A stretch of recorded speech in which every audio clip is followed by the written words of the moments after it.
আমরা গত যে দুইটা ভিডিওটা এই দুই ভিডিওতে আমরা ইন্টারফেস এবং এটার কোন ফাংশনের কি কাজ এবং বোর্ড সম্পর্কে just হালকা একটা আইডিয়া নিচ্ছি। আজকে আমাদের পয়েন্ট হচ্ছে point 4, first react planning board menu and option. এখানে একটা জিনিস বলে রাখি, মেনু অ্যান্ড অপশনের যে কাজ এগুলো আমরা প্র্যাকটিক্যালি কাজ করে দেখব যে কোনটার কি কাজ। সেটার জন্য অনেক সময় দরকার, একটা ভিডিওতে হবে না, হয়তো দুইটা ভিডিও লাগতে পারে। যাই হোক, আমরা শুরু করতেছি। আমাদের এটা ছিল প্ল্যানিং বোর্ড। এই বোর্ডে লাইন প্ল্যান করা থাকে।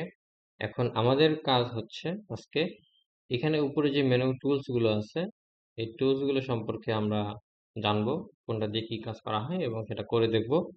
এবং এই মাউসের রাইট বাটন ক্লিক করলে, কোনো একটা কার্সরের উপরে স্ট্রাইপের উপরে রাইট বাটন ক্লিক করলে যে ফাংশন গুলো শো করে, এগুলো সম্পর্কে আমরা জানবো যে এখানে কোন ফাংশন দিয়ে কি কাজ করা হয়। আচ্ছা, তাহলে আমরা শুরু করি আজকে। প্রথমে আসি এই টুলসের প্রথমে যে অপশনটা, এখানে যদি টুলসটা, এটা টুলস বার, এবং প্রথম যে টুলসটা সেটা হচ্ছে ক্লোজ দ্য প্ল্যান। এই ক্লোজ দ্য প্ল্যান বলতে বোঝায় এই বোর্ডটা ক্লোজ হয়ে যাবে। এখানে আমাদের তিনটা বোর্ড আছে, এবিসি তিনটা বোর্ড আছে। এই বোর্ডের আমি যদি এইখানে ক্লিক করি, তাহলে আমার আমার এই যে বোর্ডটা আমি ওপেন করে রাখছি এই বোর্ডটা ক্লোজ হয়ে যাবে। আচ্ছা, এটা দেখার তো কিছু নাই, কারণ এটা ক্লোজ করলে বোর্ড লোড হইতে আবার অনেক সময় নেবে। আচ্ছা, এরপরে আসি টগল নিউমেরিক আর স্টেপ ডিসপ্লে। এখানে যদি আমি ক্লিক করি, এখানে চেঞ্জটা কোথায় আসতেছে? এটা নিউমেরিক ভ্যালু আসতেছে, আবার লাইন ছোট আকারে শো করতেছে, এবং এটা বড়। আচ্ছা, এখানে একটু বড় করে দেখাইতে হবে। এই unit 4,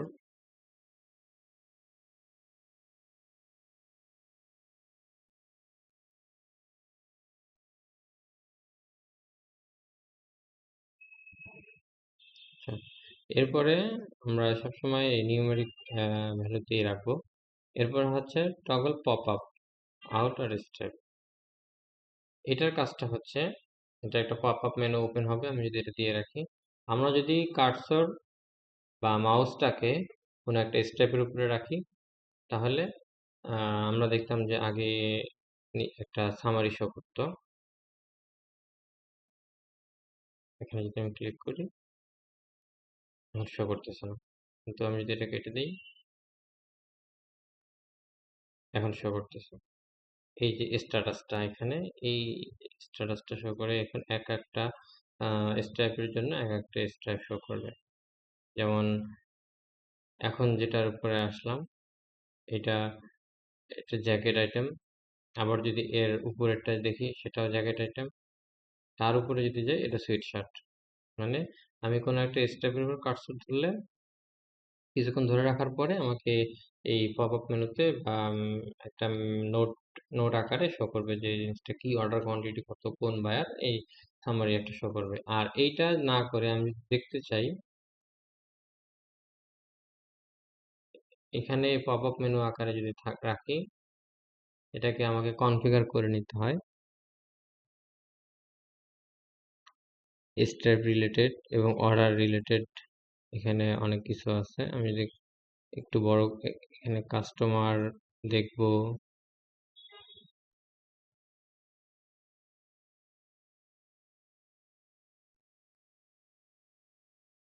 cutting, swing input, swing out. এখন যদি আমি এই স্টেপটার উপরে ধরি, এটা প্রথম দিকে যাচ্ছে। এটাতে যদি আমি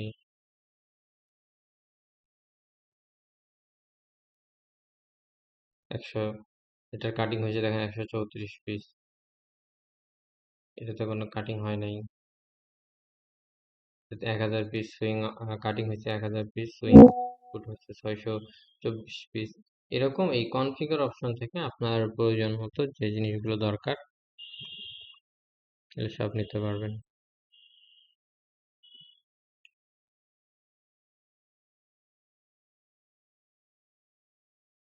এটা হচ্ছে সুইং স্টার্ট, সুইং এন্ড।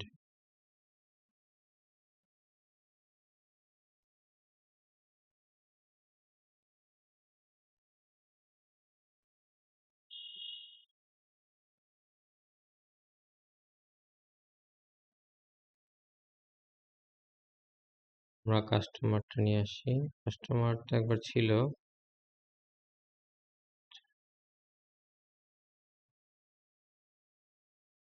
এটা দরকার নাই।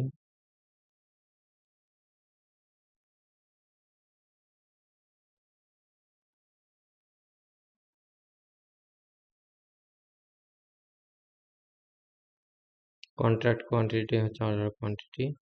আচ্ছা, এটা সবার উপরে পাঠিয়ে দিই।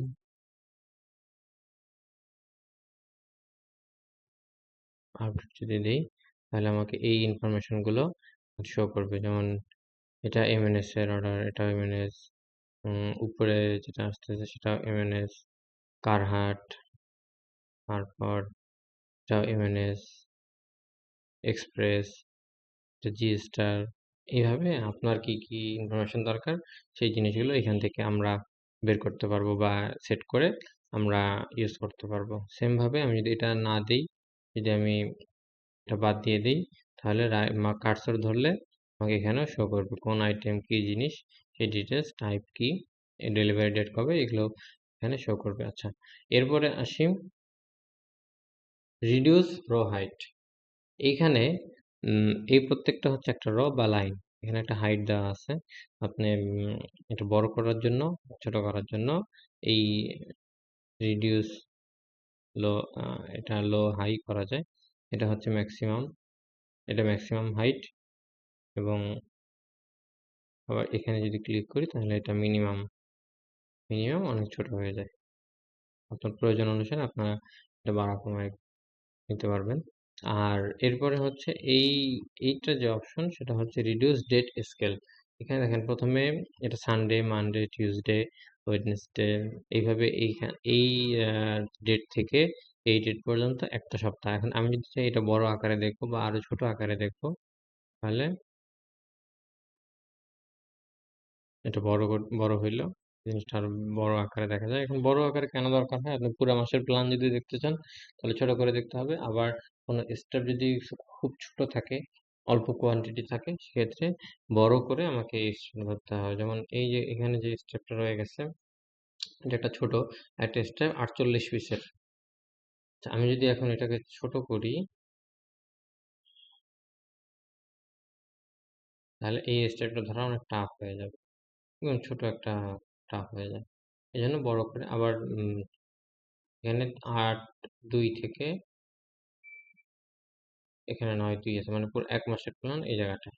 পুরো 1 মাসের প্ল্যান আপনি ওয়ান শটে বা এট আ গ্লান্স আপনি দেখতে পারতেছেন যে এখানে কি 1 মাসের মধ্যে কোন লাইনের কি অবস্থা, কোথায় গ্যাপ আছে বা কোথায় প্ল্যান করা নাই, কোথায় ডিলে প্ল্যান করা আছে, এখান থেকে আপনি জিনিসটা ফাইন্ড আউট করতে পারবেন। এরপরে আসলে এটা হোম পজিশন। এখানে হোম পজিশন বলতে এটা বোঝাচ্ছে যে আজকের ডেটে চলে আসা। এইখানে এই যে একটা মোটা স্ট্রেপ দেখা যাবে, দাগ, স্কেল আছে, এটাই হচ্ছে ডেট। আমি যদি বাহিরে চলে যাই, দূরে কোথাও চলে যাই, এখানে যদি ক্লিক করি তাহলে এই ডেট যেখানে সেই হোম পজিশনে আমার বোর্ডটা চলে আসবে। এরপরে এটা হচ্ছে রোটেট ডিসপ্লে। ডিসপ্লেটাকে আমি কিভাবে দেখতে চাই? অর্ডার আকারে দেখতে চাইলে এটা অর্ডার নাম শো করতেছে, কোন অর্ডার পর কোনটা চলে আসছে, প্রোডাক্ট, এটা হচ্ছে কোন কালার অনুযায়ী প্রোডাক্ট, কোন প্রোডাক্ট বা কি, যেমন সব জ্যাকেটের জন্য একটা কালার, তারপর টি শার্টের জন্য একটা কালার। এভাবে কালার অনুযায়ী আপনি বুঝতে পারবেন যে কত ফ্রিকোয়েন্টলি লেআউট চেঞ্জ করতে হবে। যেমন জ্যাকেটের পিছনে জ্যাকেট থাকা মানে এফিসিয়েন্সি ভালো হবে। আবার একই ডেটে এক লাইনে জ্যাকেট, আর এক লাইনেও লেআউট চেঞ্জ করে অন্য লাইনে জ্যাকেট দিচ্ছে, তা আপনি দেখে বুঝতে পারবেন যে ওই লাইনে জ্যাকেট না দিয়ে আমি আর এক লাইনে যে লাইনে আমার জ্যাকেট ছিল ওই লাইনে যদি দিই তাহলে লেআউট কম চেঞ্জ হবে, মান্থলি এফিসিয়েন্সি বেশি হবে, লাইনের এফিসিয়েন্সি বা ফ্লোর এফিসিয়েন্সিটা অনেক বেশি হবে। তারপর আসে প্রোডাক্ট টাইপ। প্রোডাক্ট টাইপে প্রোডাক্টের নাম দেখাচ্ছে, দেখেন আমার এখানে রেড কালার যা যা আছে সবগুলোই পোলো, পোলো শো করতেছে। এখানে পোলোর পরে দেখেন হুডি, কিছুদিন হুডি চালানোর পর আবার পোলো।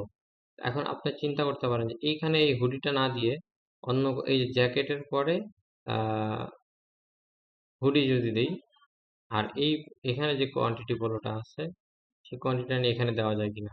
অনেক সময় দেখা যায় কোয়ান্টিটি মিট করে না, বা অ্যাকচুয়ালি পোলোর হইলেও ওখানে লেআউট একটু ডিফারেন্ট থাকে।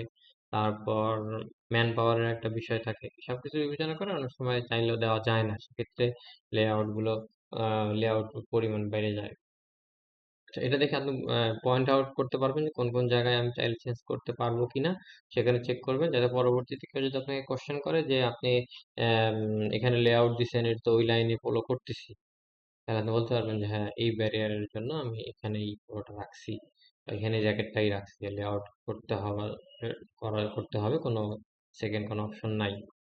আচ্ছা, আর যদি আপনি যদি আগে থেকে না জানেন তাহলে দেখবেন হঠাৎ করে আপনি অ্যান্সার দিতে পারবেন না যে কেন আপনি এই ধরনের প্ল্যান করছেন। আচ্ছা, এরপরে এখানে এরকম আরো অপশন আছে কাস্টমার। এখানে আসলে কাস্টমার ওয়াইজ দেখাবে যে কোন কাস্টমার, এখানে কাস্টমার ওয়াইজ ডিফাইন করা নাই, কাস্টমার ওয়াইজ সব ব্ল্যাক হয়ে আছে। এটা সেটিংস থেকে কাস্টমার ডিফাইন করে দিতে হয় যে কোন কাস্টমারের জন্য কি কালার। তারপর ডেলিভারি ইউজার ডিফাইন, আপনি নিজে থেকে যদি কোনো কিছু ডিফাইন করতে চান কোনোভাবে, রুট। তারপর লেট কোয়ান্টিটির ক্ষেত্রে আপনাকে যেগুলো ব্লু কালার সেগুলো লেট কোয়ান্টিটি দেখায়। এখানে যেহেতু আমার এটা প্ল্যানটা একটা ব্যাকআপ নেওয়া, এটা অনেক আগের প্ল্যান, এই জন্য এগুলো ডিলে দেখাচ্ছে, অ্যাকচুয়ালি এগুলো ডিলে না। গ্রে কালারটা বোঝাচ্ছে যে কোনো ডিলে নাই, আর ব্লু কালারটা বোঝাচ্ছে যে শিপমেন্টের পরে গিয়ে সুইং শেষ হচ্ছে। আবার কিছু দেখবেন ইয়েলো কালারের ক্ষেত্রে হচ্ছে যে এটা খুবই হাই রিস্কে আছে, এটা যে কোনো সময় ডিলেতে চলে যেতে পারে। আচ্ছা, এরপরে হ্যাঁ, এগুলো সব তো আমরা দেখলাম। এটার কাজ ওরকম নাই, এটা কোনো একটা সেট করা থাকলে আপনি সেই সেটটাকে ডিলিট করা বা সেভ করা একটা সেট তৈরি করে রাখতে পারেন, যাতে পরবর্তীতে ডিলিট করা যায়, এইটা আর কি। তারপরের যে টুলসটা হচ্ছে ইমেজ। এটা ফার্স্ট রিয়েক্টের একটা ফাংশন, আপনাকে সিস্টেমে বা অনলাইনে একটা ইমেজ আপলোড করে রাখতে হবে একটা কোডিং এর মাধ্যমে। এটা আইটি নর্মালি করে, এটা আমাদের সিস্টেমে করা নাই, এটা অনেকেই করে। আপনি যখন কোনো স্ট্রাইপের উপর ক্লিক করবেন তখন ওই আইটেমটার ছবি এখানে দেখতে পারবেন। আপনাকে এই জন্য যখন অর্ডার ইন্টিগ্রেট করা হয় বা অর্ডার ঢুকানো হয় তখন এই ছবিগুলো আর কি ইন্টিগ্রেট করতে হয়। তারপরে হচ্ছে hide or show step text. এই স্টেপের মধ্যে অনেক টেক্সট আছে, আপনি চাচ্ছেন যে আমি এটা দেখবো না, টেক্সটটা দেখবো না, আমি আম, এমনি প্ল্যান কিভাবে আছে সেটা দেখবো, সেটা দেখার জন্য এটা। তারপরে এটা হচ্ছে কনসলিডেটেড স্টেপ। এটা ক্লিক করলে এটা স্লো হয়ে যাবে অনেকটা, কারণ এটা স্ট্রাইপের যে স্ট্রাইপের কোনটার কি স্ট্যাটাস আছে বা সুইং কত হয়েছে কাটিং কত হয়েছে এই জিনিসটা জানার জন্য এখান থেকে দেখতে হয়, এটা খুব একটা প্রয়োজন হয় না। এটা হচ্ছে filter drop down row to visible date range.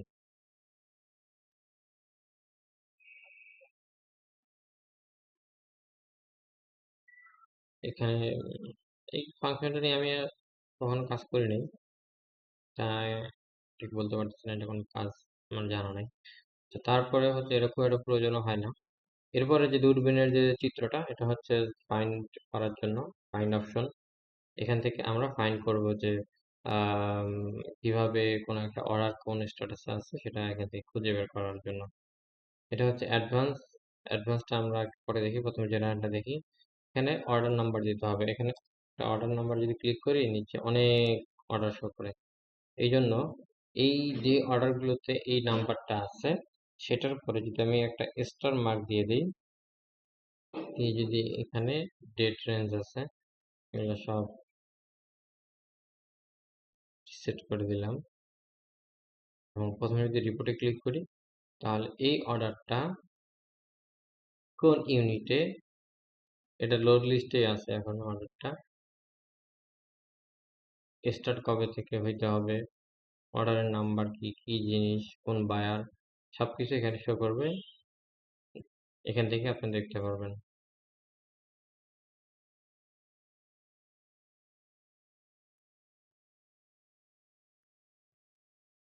আচ্ছা, আমরা এখন যেটা সার্চ দিচ্ছি 250 599, এই অর্ডারটা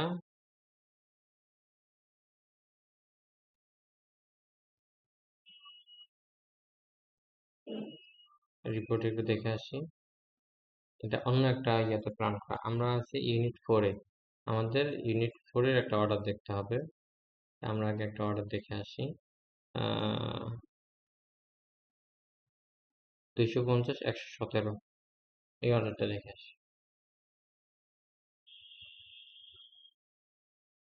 250 117, রিপোর্টে ক্লিক করলাম। রিপোর্টে ক্লিক করলে এটা ইউনিট 4 লাইন 6, এখানে প্ল্যান করা আছে কোয়ান্টিটি, তারপর অর্ডার, ফুল অর্ডার নাম্বার, প্রোডাক্ট কি, কোন কাস্টমার। এরপরে এখান থেকে যদি আমি ফাইন্ডে ক্লিক করি তাহলে শুধু এই অর্ডারটাই হাইলাইটেড হয়ে থাকবে। এই যে এখানে যে অর্ডারটা দেখতেছি, তারপরে এই যে এখানে আছে দুইটা, এইটাই হচ্ছে এই অর্ডারটা প্ল্যান করা আছে এই জায়গাটায়। এখান থেকে আপনি যদি দুইটা লাইনে প্ল্যান হয়ে থাকে তাহলে আপনি, যেমন এটা দুইটা লাইনে প্ল্যান করা আছে, সেক্ষেত্রে আপনি এটাকে ধরে ক্লিক করলাম, ক্লিক করে এনে এখানে রাখলাম, এটাও নিয়ে এখানে রাখলাম।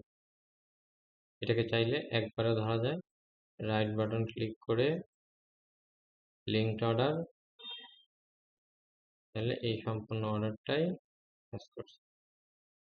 এই অর্ডারটা ধরে নেয় কারণ এর আগে অন্য কিছু।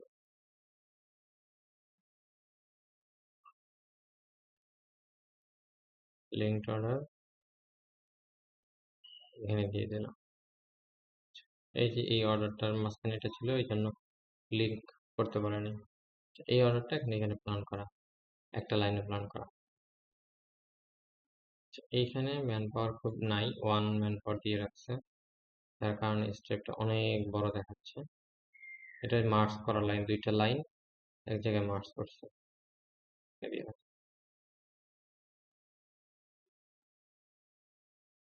এরপরে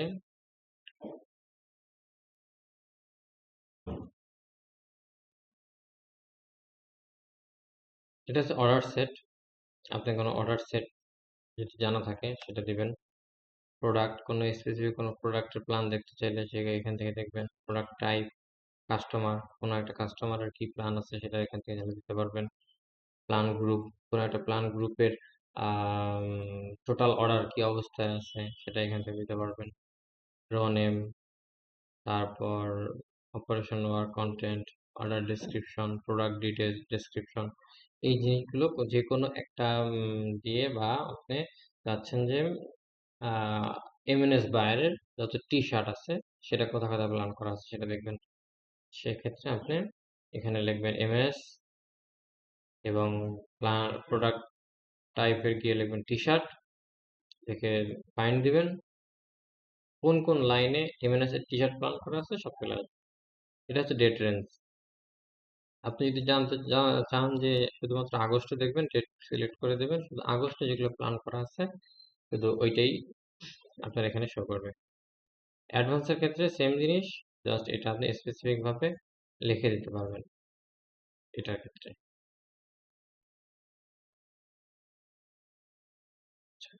আর যখন আপনার দেখা শেষ তখন ক্লিয়ার অল সেটিং দিয়ে দিলে আগের মতো হয়ে যাবে। জেনারেলে যাবে, দিয়ে ক্লোজ দিয়ে দিবেন, তারপর আপনি হোমে ফিরে আসলেন। এই হচ্ছে আহ আজকে আমরা এই পর্যন্ত দেখি, কারণ ভিডিওটা অনেক লং হয়ে যাচ্ছে। আমরা ফাইন্ড প্ল্যানিং আইটেম এই পর্যন্ত দেখলাম। নেক্সট ভিডিওতে আমরা বাকি যে কয়েকটা অপশন আছে, ফাংশন আছে বা টুলস আছে, এগুলো সম্পর্কে আমরা দেখব।